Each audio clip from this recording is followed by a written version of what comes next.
Hey, who's over road mic this is? I gotta take this off right here. All right, I'm gonna have to prop it back up, man. They don't want this.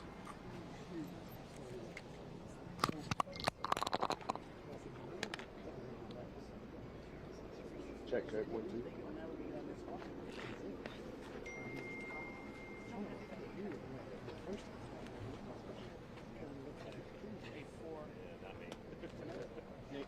I think you're lost. Oh, who did that? Just put it on both. Thank you. Is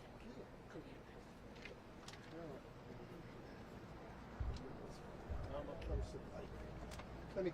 I'm gonna clip it on the bus. The hat fell off.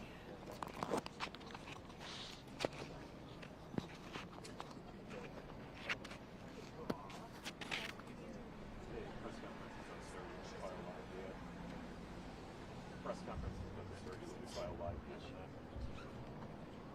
All right. Refer to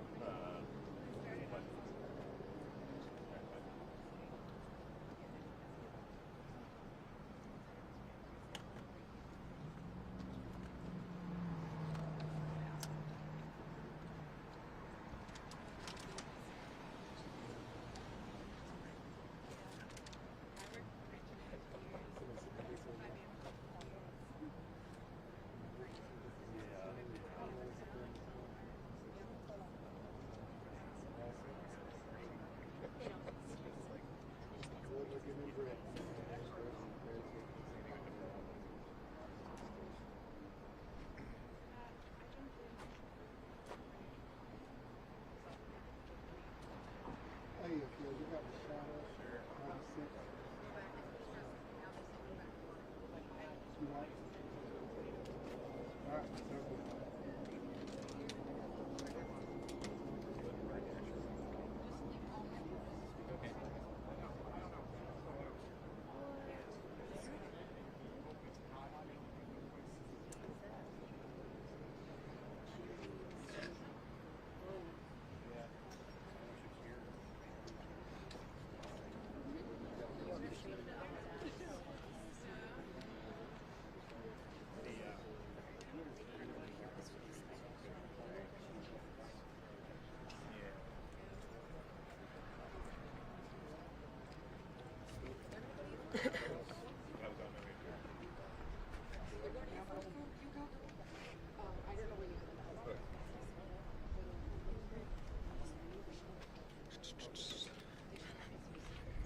So many times I can keep putting this on and off. Sorry, guys.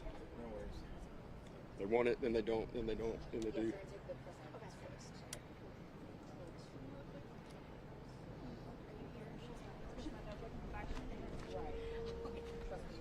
I only have sometimes it is. Sometimes it is. Here they come. Okay, they're coming up. Sarah, take a shot.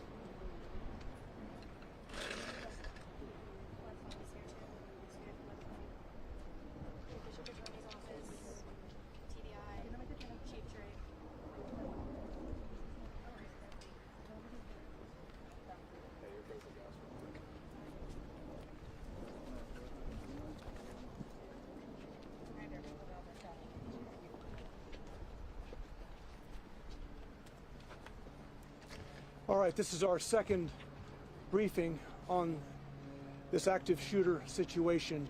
Speaking to you at this point will be Nashville Chief of Police John Drake, the Director of the Tennessee Bureau of Investigation David Roush, Nashville District Attorney Glenn Funk, and then Nashville Fire Director Chief William Swan. Again, this is the second briefing. There will be other briefings to be held here in the same spot later this afternoon. We'll continue to brief throughout the rest of the day. Chief Drake. First and foremost, I want to say thank you all for being here on this very unfortunate situation. My heart and prayers go out to the families of the 6 people who were tragically injured. What I know at this point is at 10:13 today, our officers responded to a shots fired call to Covenant School. It's a church school.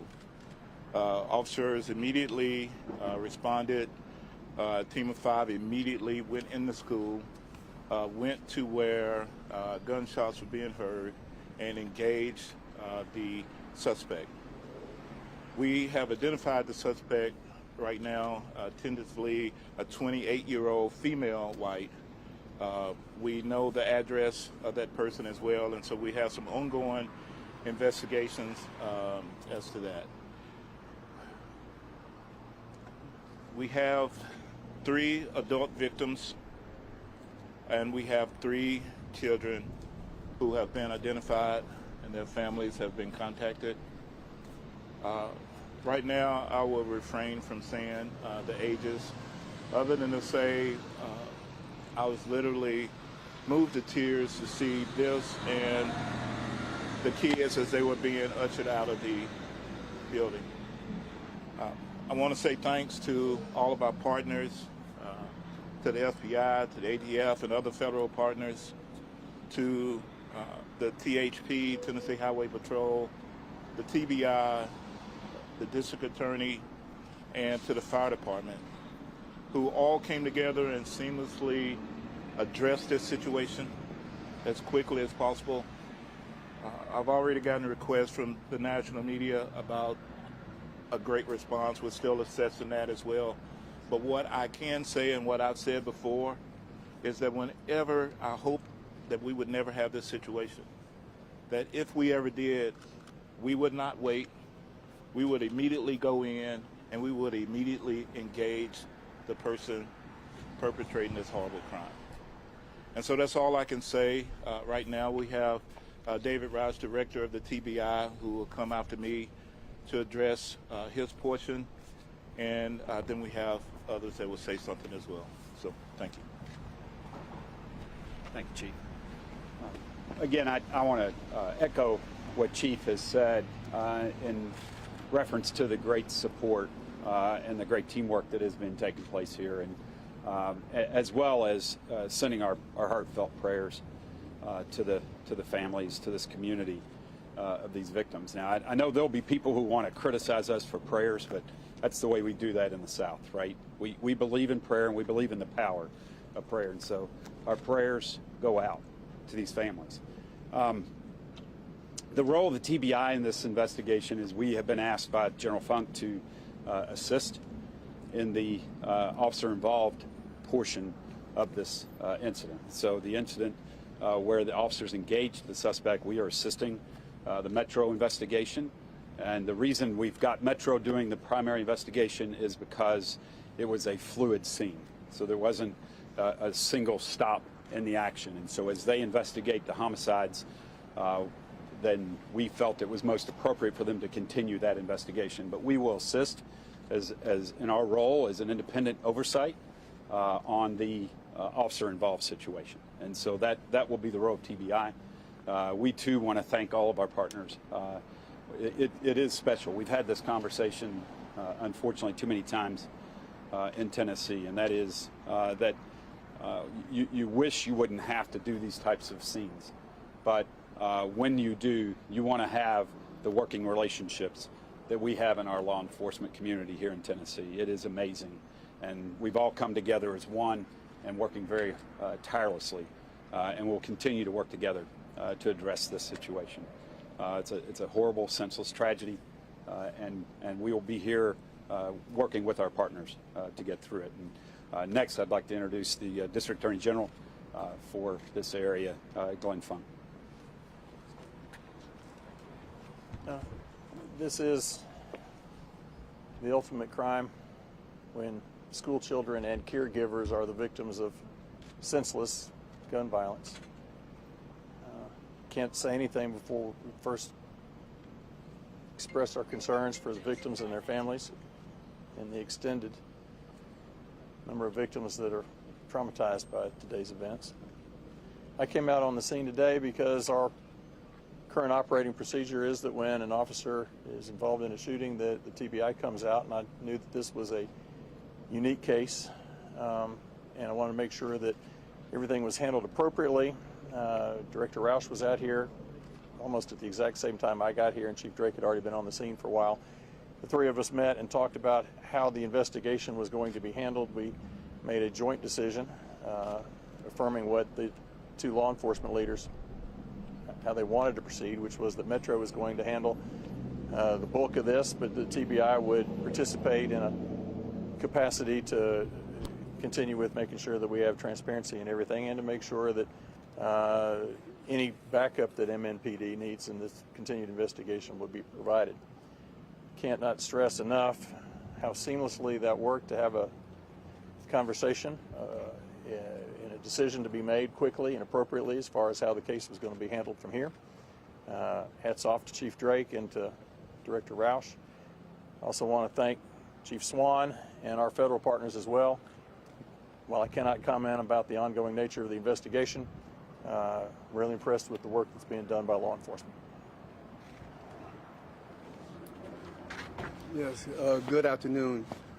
First, let me just say, as everyone else, what a tragic day here in Nashville.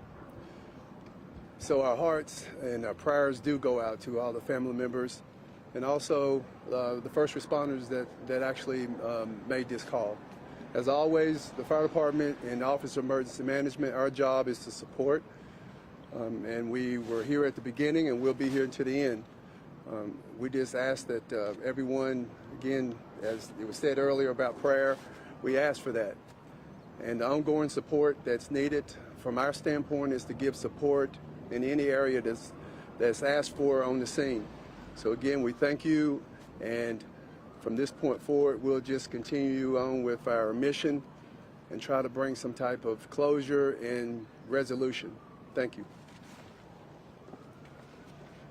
I anticipate there will be another briefing at or before 4 o'clock. We will entertain 2 or 3 questions at this moment before these gentlemen have to go back to the scene to continue their work. Chief, you identified, did you identify the shooter in this case yet? Yes, we have identified the suspect. It's a 28-year-old female white, actually a Nashvilleian or lives in the Nashville area. We are having an ongoing investigation as it pertains to her at this time. Located her place of where she lived, and you have officers there? We have. Was she wearing body armor? Was she wearing body armor? I can't say that far into the investigation. I don't remember seeing it, but I can't say for certain if she had body armor on or not. Does she have any connection to the church? From my initial findings is that at one point she was a student at that school, but unsure what year, all of that. But that's what I've been told so far. Did she give any word on social media, or has her social media been examined at this point? The investigations are still ongoing at this point. Our federal partners, our state partners, we're all looking into that to see exactly. This is still fluid at the time, but we're looking at everything. Did anybody pull the fire alarm? Do we know? Don't remember a fire alarm going off. I was told there were kids that evacuated into a wood line. They had the presence of mind to do that and to go to a fire hall.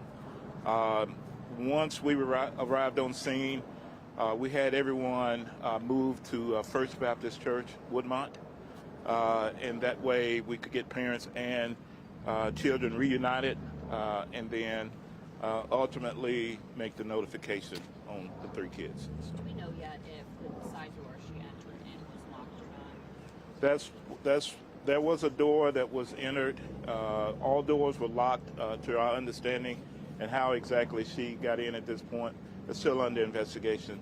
There is a vehicle that was nearby that gave us clues as into who she was, and but as stated, that investigation is still ongoing. Did the school have school shooter protocol?